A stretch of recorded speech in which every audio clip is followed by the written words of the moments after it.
എന്നിട്ട് സ്വാമി ഇവിടെ ഇറക്കി വിട്ടിട്ട് അച്ഛൻ എവിടെ പോയി? എങ്ങോട്ടും പോയിട്ടില്ല, പുറത്ത് കാറിലിരിപ്പുണ്ട്.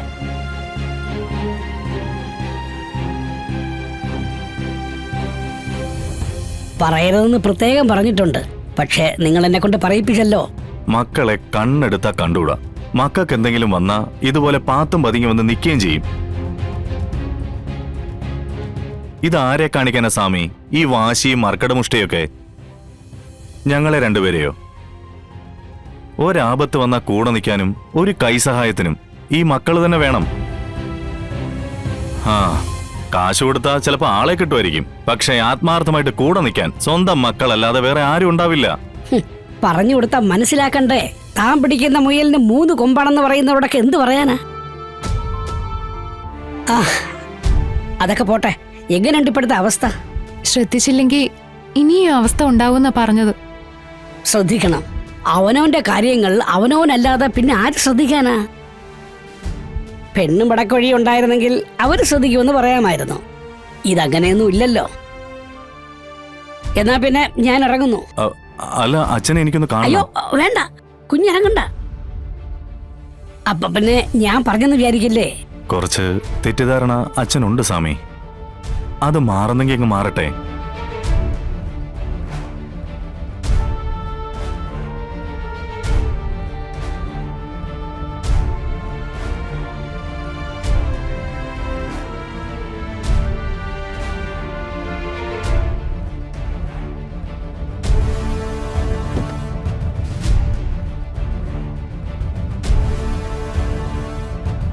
അച്ഛൻ എന്താ ഇറങ്ങാത്തത്?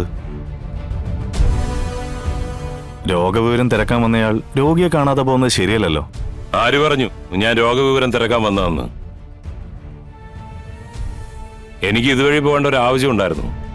അപ്പൊ സ്വാമിക്ക് എന്തോ വാങ്ങിക്കണമെന്ന് പറഞ്ഞു. എനിക്കാണെങ്കിൽ പോകേണ്ട സ്ഥലത്ത് 10 മിനിറ്റ് ലേറ്റായിട്ട് എത്തിയാലും മതി. അച്ഛാ, അച്ഛനുണ്ടെന്ന് അറിഞ്ഞപ്പോഴേ ചോറ് ഞാൻ എടുത്തു വെച്ചു. അത് കഴിച്ചിട്ട് പോയാ പോരെ? ചോറ് എന്റെ വീട്ടിലുണ്ട്. എന്നെ കൊല്ലാൻ നടക്കുന്ന മക്കളുടെ വീട്ടിൽ നിന്നാവുമ്പോ അതിന് ചോറ് എന്നല്ല പറയേണ്ടത്, കൊലച്ചോറെന്നാ. തൽക്കാലം ഒരു മരണഭയം ഉള്ളിലുള്ളതുകൊണ്ട് എനിക്ക് ആ ചോറ് വേണ്ട. അച്ഛാ, അച്ഛന്റെ മനസ്സ് ഞാനിപ്പോഴും അച്ഛനെ കൊല്ലാൻ നടക്കുന്ന അസുരവത്താണല്ലേ? എന്റെ അച്ഛാ, ഞാൻ എന്റെ അച്ഛനെ കൊല്ലാൻ നോക്കുവോ?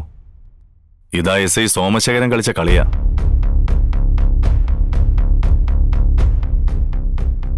ആ വർഷോപ്പുകാരൻ ഹമീദിന് ഇതിനു വേണ്ടി സോമശേഖരൻ കൊടുത്തത് 10,000 രൂപയാ, നമ്മൾ അച്ഛനെയും മകനെയും തമ്മിൽ തെറ്റിക്കാൻ. സ്വാമി, സാറേ, താൻ എന്റെ ഒപ്പം വരുന്നുണ്ടോ? വരുന്നുണ്ടെങ്കിൽ വന്ന് വണ്ടി കയറ്, ഇല്ലെങ്കിൽ ഓട്ടോ പിടിച്ച് വന്നാ മതി. അയ്യോ, വണ്ടി എടുക്കടാ. അതുകൊണ്ട് ഞാൻ വരുന്നുണ്ട്. കാര്യങ്ങളെല്ലാം പറഞ്ഞില്ലേ? ബാക്കിയൊക്കെ ഞാൻ പറഞ്ഞ് മനസ്സിലായിക്കൊള്ളാം. ശരി.